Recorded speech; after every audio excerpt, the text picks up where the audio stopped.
Olá, seja bem-vindo a mais um Saber Direito Responde. Essa semana nós tivemos um curso de Direito Empresarial. A teoria geral do empresário com conceitos, trazendo também a questão do registro, os órgãos de registro, as formas de registro, a capacidade do empresário. Quem tem a capacidade de exercer a empresa? Nós temos algumas limitações, nós temos algumas condições específicas, nós temos tratamentos diferenciados para ME, para EPP, empresa de pequeno porte, microempresa e também o microempreendedor individual. Nós temos também aqueles auxiliares da atividade empresarial. Você tem aí o contador, nós temos os prepostos, nós temos também toda a condição de atividade das obrigações empresariais, por exemplo, os livros fiscais, que são obrigatórios, outros facultativos. Dentro dessa ideia, nós trazemos aqui para o Saber Direito Responde dois convidados. Primeiro, nós temos aqui o Aleph, estudante do curso de Direito. Seja bem-vindo, Aleph. Temos também a Joana Diniz, estudante do curso de Jornalismo. Obrigada, professor. A ideia é a multidisciplinariedade. Por isso, nós tivemos aqui essa ideia de trazer alunos de cursos diferentes, porque o direito ele está em nossa sociedade. Joana, você tem alguma pergunta para fazer sobre a nossa disciplina que foi ministrada? Sim, professor. O MEI paga imposto? MEI, microempreendedor individual. É uma modalidade que foi criada pelo Estado, recente, agora nós temos aí do ano de 2003, da Lei Complementar 123 para cá, com as modalidades do Simples Nacional, um tratamento diferenciado para que haja uma disponibilidade daqueles empreendedores de pequeno porte com uma capacidade de arrecadação de até R$81 mil. Os autônomos que exercem essas atividades, eles têm a disponibilidade de ter um empregado e dentro do seu registro existe uma disponibilidade de facilitar a tributação. A tributação é nas atividades mistas de serviço e venda e negociação empresarial, R$ 56,00. Isso inclui tributo e INSS, contribuição previdenciária. Ou seja, o MEI paga tributo? Paga. Ele tem ali R$ 56,00 na atividade mista que ele deve pagar mensalmente. Um valor acessível, né? Agora nós temos também perguntas dos nossos internautas. Vamos ver uma? Meu nome é Catarina Louise, sou estudante de Direito do 5º semestre da Universidade Católica de Brasília, do Distrito Federal. Professor, eu gostaria de fazer uma pergunta. Todos podem ser empresários? Catarine, boa pergunta, muito obrigado pela sua participação. A pergunta da Catarine é bem interessante. Todos podem ser empresários? Então, em regra, todos podem ser empresários, desde que cumpram com os requisitos do artigo 966 e ainda, nós temos a questão da capacidade empresária. Artigo 972 do Código Civil, ele traz a situação de capacidade, deve ser uma pessoa em pleno gozo das suas faculdades mentais, das suas condições de exercício de direito civil e ainda, nós temos algumas categorias que são impedidas de exercer atividade empresarial. Por exemplo, os militares, deputados, senadores, desde que não tenham vínculo com a atividade do Estado. Assim, nós temos outras categorias que são consideradas incompatíveis com a atividade empresarial. Então, antes de exercer a atividade empresarial, antes do registro, é preciso buscar saber quais são essas categorias, ok? Nós voltamos para a nossa bancada. Aleph, você tem alguma pergunta para que a gente possa estar explanando? Sim, professor. Ainda quanto à incapacidade, tá, ou capacidade, eu gostaria de saber como fica o menor em relação a ser empresário. O menor, de acordo com o artigo 974 do Código Civil, ele traz a disponibilidade de empreendedorismo por parte do menor de idade. O menor de idade pode ser empresário? Pode, desde que devidamente representado ou assistido dentro das suas atividades. E lembrando que lá no Código Civil, no artigo 5º, ele também traz como modalidade, como forma, uma das formas para emancipação é a questão do menor ter renda própria. Se lá no artigo 5º, para emancipação, o menor pode ter renda própria, da onde ele vai tirar essa renda? Então, uma dessas hipóteses Da onde ele vai tirar a renda é ele sendo empresário. Mas para isso, enquanto ele não tiver a emancipação dos direitos civis, ele pode exercer a empresa desde que devidamente representado ou assistido de acordo com o direito brasileiro. Tudo bem? Nós temos também outra participação pelo WhatsApp. Vamos ver? Meu nome é Pedro Santos, eu sou de Brasília, Distrito Federal, estudo no UniCeub, estou no terceiro semestre de Direito e, professor, eu tenho uma pergunta. O que é capital social integralizado? Capital social é uma das perguntas mais interessantes que nós temos e às vezes até difícil de entender. No curso de contabilidade, no curso de administração, eles têm um pouquinho mais de facilidade de entender. Mas no curso de direito, a gente sempre dá uma travada quando pensa em capital. Eita, capital é conta, tenho que fazer conta e o aluno do direito não sabe fazer conta. Voltando aí, o aluno do direito, ele sabe fazer conta sim. No entanto, ele precisa ser direcionado a esse entendimento. Nós temos o capital integralizado e o capital subscrito. É o capital que vem lá dentro do contrato social. Dentro do contrato social, ele determina um capital.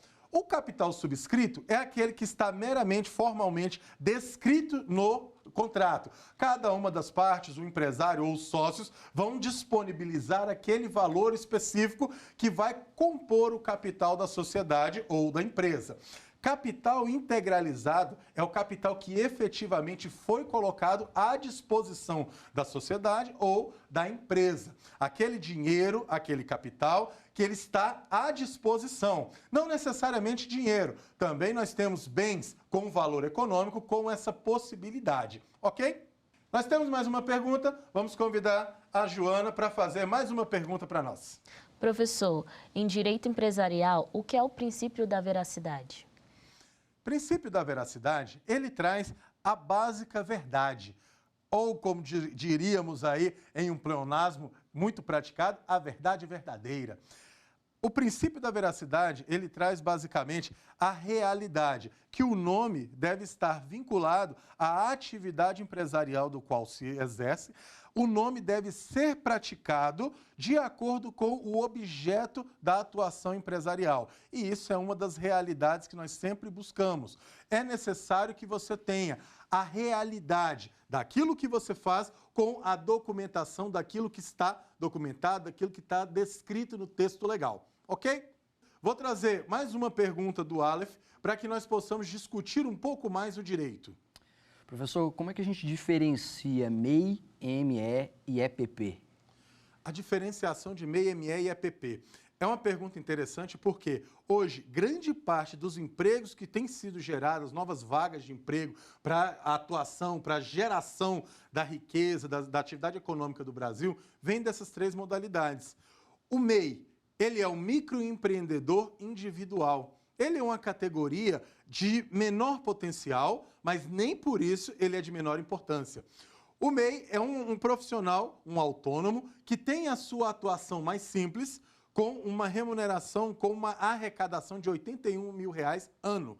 E essas atuações que são exercidas por ele tem a tributação, como a gente já conversou na pergunta da Joana, tem a tributação de R$ 56 e a contribuição especial que vem dentro da contribuição previdenciária. Isso você coloca esse microempreendedor dentro de uma realidade, tira ele da marginalidade. A marginalidade que eu chamo é estar à margem da lei. É aquele profissional que ele não está efetivado exercendo as suas atividades empresariais. E aí, quando você traz ele para o sistema, regula essa atividade dele, ele passa a ter proteção empresarial, passa a ter auxílio. Por exemplo, o Sebrae, que oferece vários cursos de empreendedores, ele tem a possibilidade de crescimento. Com o crescimento, a possibilidade de crescer, ele pode chegar, por exemplo, ultrapassar ali algum limite, por exemplo, dos R$ 81 mil ano, e ele pode querer crescer, pode querer contratar mais empregados. Então ele pode chegar, por exemplo, ao ME. A ME é a microempresa, hoje disciplinada pela Lei Complementar 123, que tem a determinação do padrão de arrecadação de até R$ 360 mil ano. O microempreendedor individual, ele pode contratar até um empregado. A microempresa ela tem a deliberação de contratar empregados, pode exercer a sua atuação dentro desse limite de 360 mil de arrecadação. E aí eles têm uma facilidade, que a Lei Complementar 123 traz o Simples Nacional, ele simplifica 8 tributos em apenas um, aonde ele traz uma disposição inicialmente menos onerosa para a microempresa, que ele possa ter uma tributação mais acessível, que seja mais barato, que seja melhor para que ele possa exercer a sua capacidade empresária. Por último, nós temos o EPP, a empresa de pequeno porte. Nós temos essa empresa, uma atividade que pode chegar a uma arrecadação anual de até R$ 4.800.000. Então já é uma atividade até considerada razoavelmente grande em relação à ME, em relação à MEI. Nós temos esses R$ 4.800.000 com uma possibilidade de arrecadação, ou seja, ele tem a expansão, ele tem a possibilidade de crescer. Cada um começa e o Estado dá essa disposição legal. O MEI começa a atividade, se ele se desenvolver, crescer, ele pode fazer essa troca, essa alteração desse sistema para a ME. Da ME, ele pode ir para a EPP e assim sucessivamente. Ele pode crescer e deliberadamente desenvolver sua atividade empresarial. Tudo bem? Assim, nós vamos para um rápido intervalo e já voltamos. Não saia daí.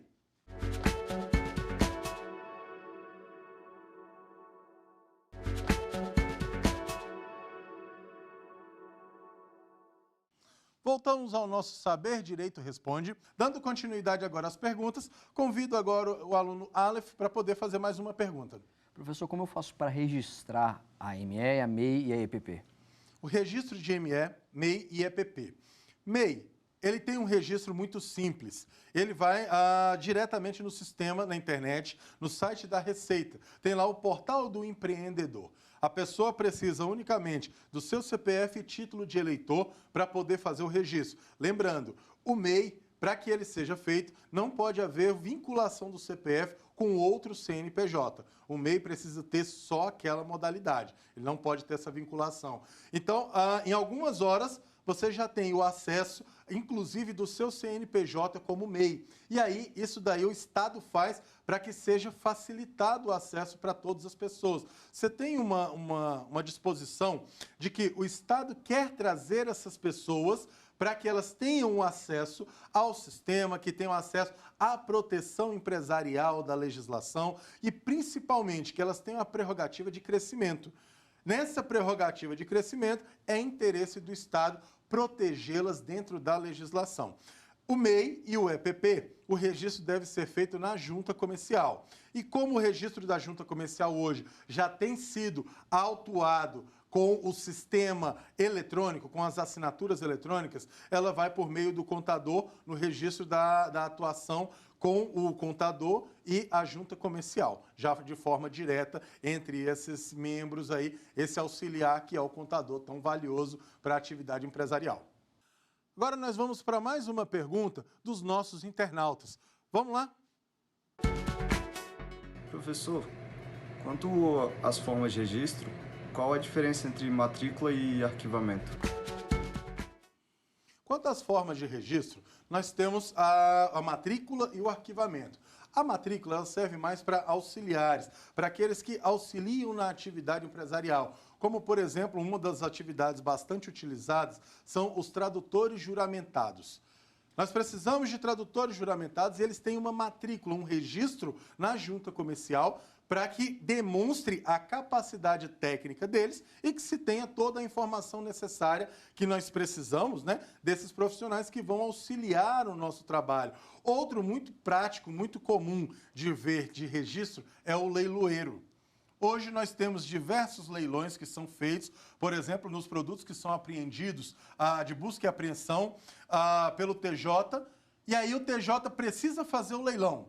Ele convoca esse leiloeiro para que ele faça todo o procedimento do leilão e esse leiloeiro ele deve ter a sua matrícula. Já o arquivamento é justamente esse nome, é arquivar o contrato social. Na junta comercial, nós temos o arquivamento do contrato social nos seus registros, nos seus cadastros, das empresas e sociedades.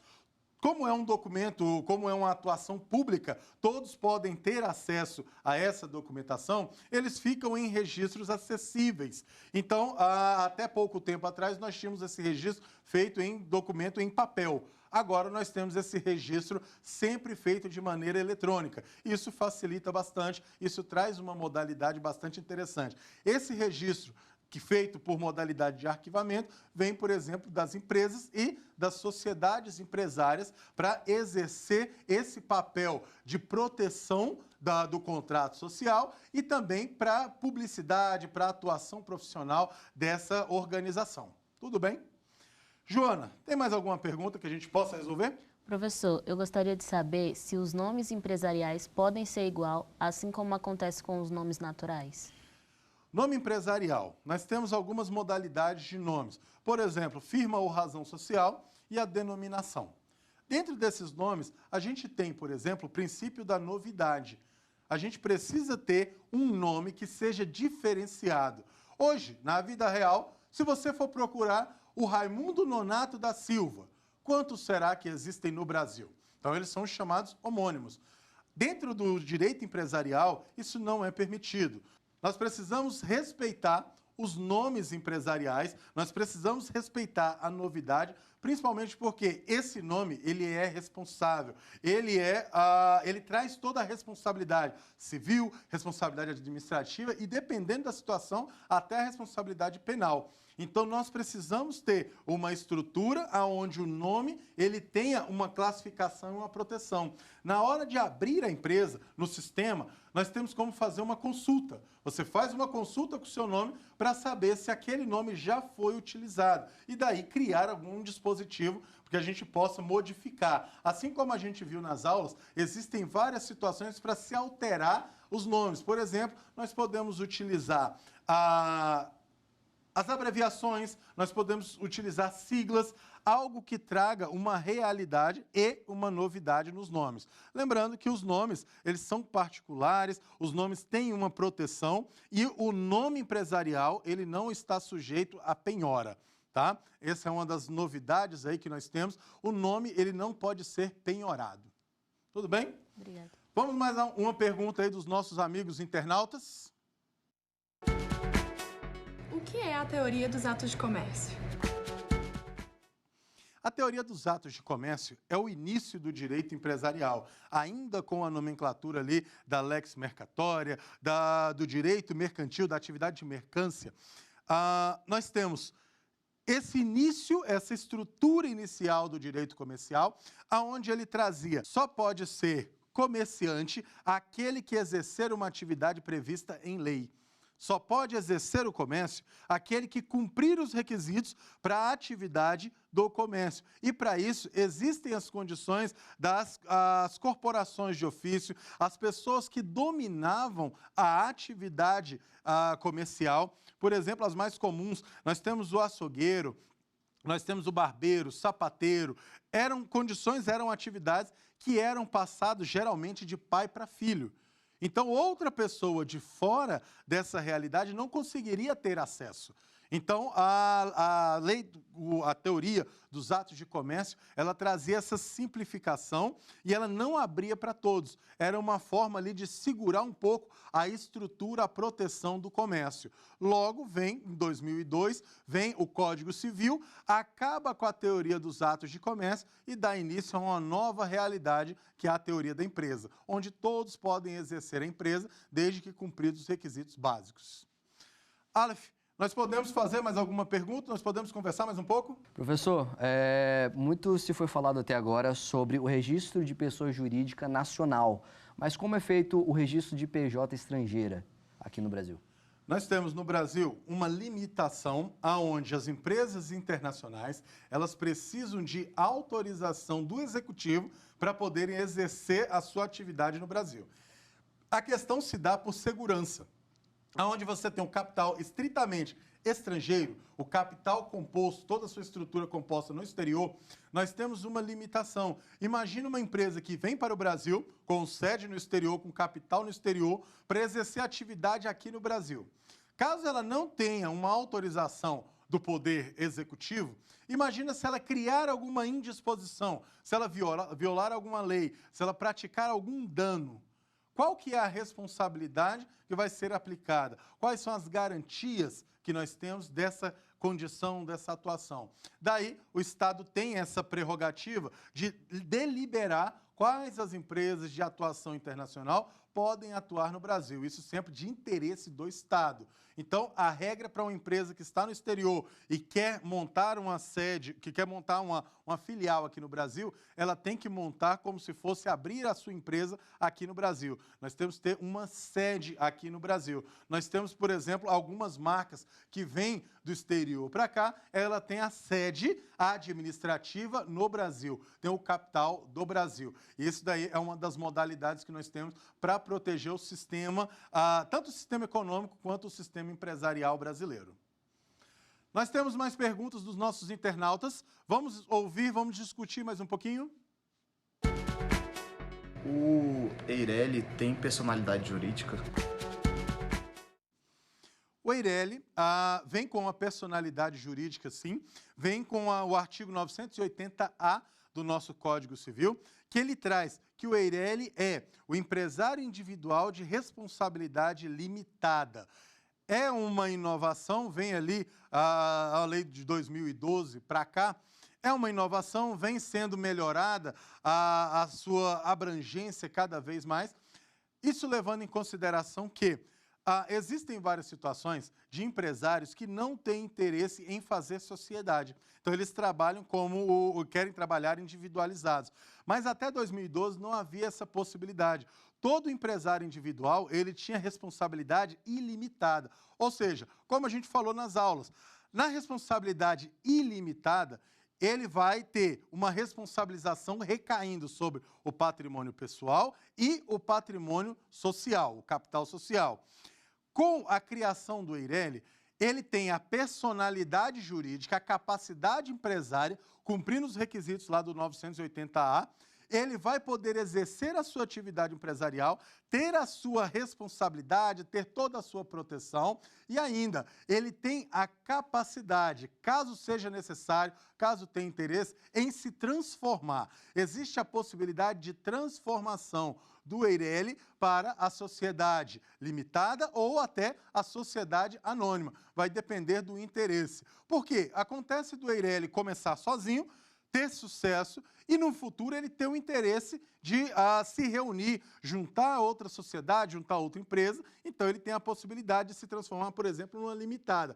Mas também tem o contrário. A limitada, por exemplo, 2 sócios exercem a atividade, os sócios, por alguma razão, eles deixam de manter a sociedade. Um dos sócios tem interesse de continuar a atividade empresarial, mas não tem mais a condição ou interesse de estar em sociedade, nem que seja com outra pessoa. Daí ele pode se transformar de sociedade limitada para Eireli. No entanto, ele tem que cumprir os requisitos básicos. Um desses requisitos é a constituição do capital social, que precisa de um patrimônio mínimo de 100 salários mínimos. Nós temos mais perguntas. Joana, tem mais uma pergunta para a gente poder responder? Sim, eu gostaria de saber o que é nome fantasia. Nome fantasia. Dentro das condições de nome, nós temos razão social e a firma, nós temos a denominação, que é dado ali para as sociedades, e nós temos também uma questão que é bem interessante, que é o título do estabelecimento. O título do estabelecimento é aquele nome, quando você chega em um determinado local, você vê aquele nome bonito lá em cima, aquela marca que às vezes você conhece. No entanto, quando você vai pagar, sai a sua nota fiscal e você olha lá na sua notinha fiscal o CNPJ e o nome daquela empresa. E geralmente não é o mesmo nome que está na parede. Por quê? Aquele nome da parede é o nome fantasia, também chamado de título do estabelecimento empresarial. É o título do local onde você está exercendo ali o seu consumo do produto. Já o nome que sai na nota fiscal é o nome do contrato social. Esse nome do contrato social é o nome que foi registrado. Essa deliberação traz um favorecimento para que sejam usadas marcas, por exemplo, no sistema de franquias, de representação de marcas, e aí eles fazem essa utilização como uma forma de criar uma propaganda, de chamar clientes, de garantir que que aquela atividade empresarial vai ser bem sucedida através daquela marca. Isso daí é o termo básico aí que a gente trabalha com a questão das franquias. Assim, nós chegamos ao final de mais um programa do Saber Direito. Aqui nós estudamos um pouquinho sobre a teoria geral do direito empresarial, respondemos algumas perguntas, trouxemos perguntas da nossa bancada, dos nossos convidados e trouxemos perguntas também dos nossos internautas.